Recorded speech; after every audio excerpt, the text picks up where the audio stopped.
So welcome back to another episode, and I had to get out of the games room today because the games room is a disaster. It's in total disarray. Everything is everywhere. I can't film there at all. There's way too much dust. There's way too much vacuuming going on.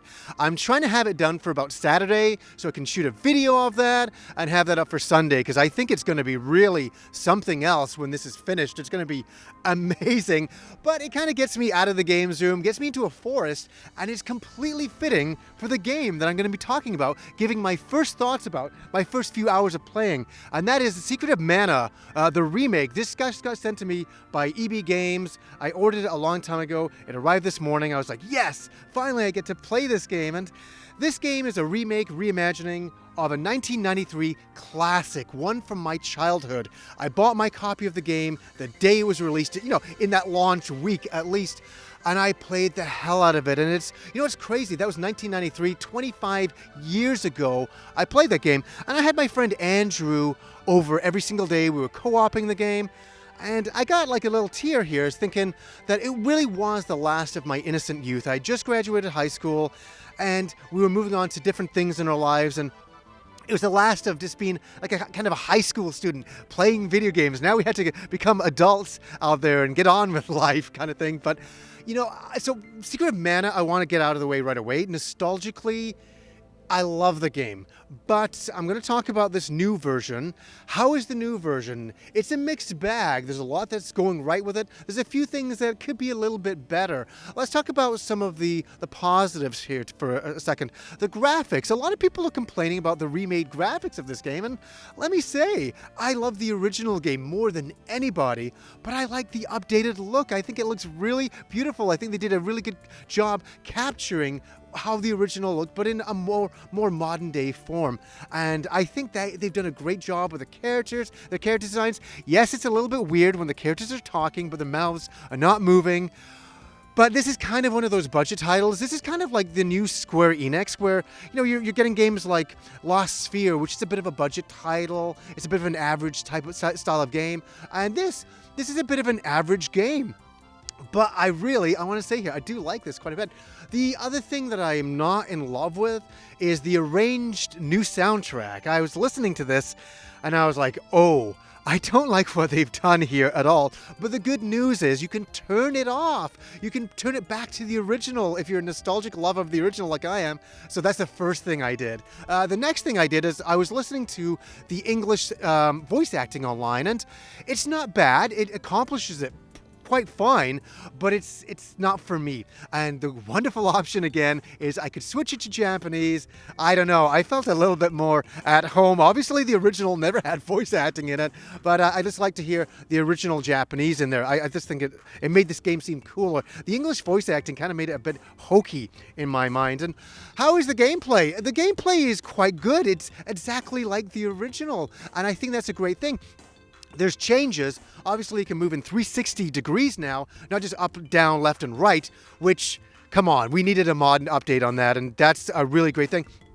One thing I do appreciate, when you're running around the map and you kill a monster and it drops a treasure chest, back in the original, sometimes the hit detection was really off, and you wouldn't really grab the treasure chest. It'd be above your head, and you'd shake it and hit it down. They've gotten it right now, so you do pick up the treasure chest and pop it down and get your candy or whatever it is you'll get out of that. So I thought that was kind of funny, and it was one thing that I did notice in this version of it.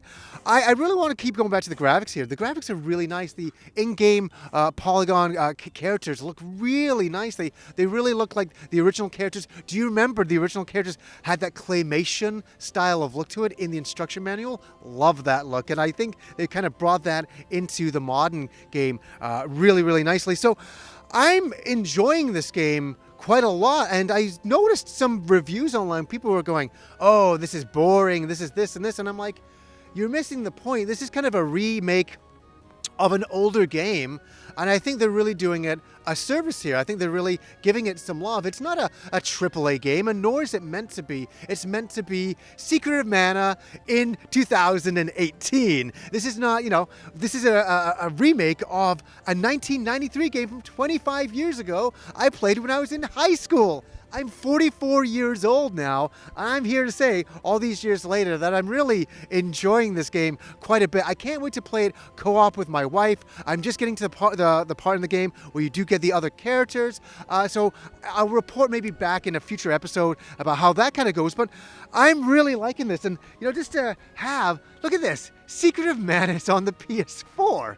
This is so strange. When this arrived today, I was like, is this real life? We're getting remakes like this. And maybe this will open up the floodgate for other remakes. Maybe a Chrono Trigger remake, which will lead into a Chrono Trigger 2. I know we got Chrono Cross. I love Chrono Cross.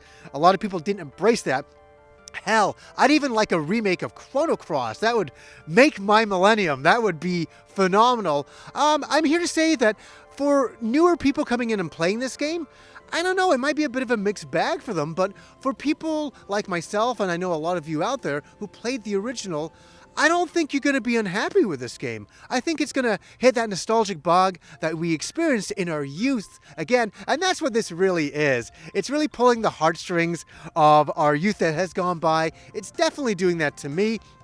Do I have some nostalgic blindness going on? No, I don't. I'm looking at the game from a little bit further away, and I'm seeing what it's doing positively. I'm seeing things that aren't so hot. But overall, this is awesome. I can't say enough. I'm really thrilled to be playing Secret of Mana again, and a remake of it as well. What do you guys think of this remake? Is there some things that are driving you nuts? Some things that you wish they added? One thing I do like in the map is they have the old, in your overhead map, you have the old map of the original game up in the corner. I'm like, my God. And if you don't like it, you can turn that off as well. There's quite a few little options in there. And I'm hoping for more remakes, reimaginings in the future. There's something that I love. So anyways, guys, until next time.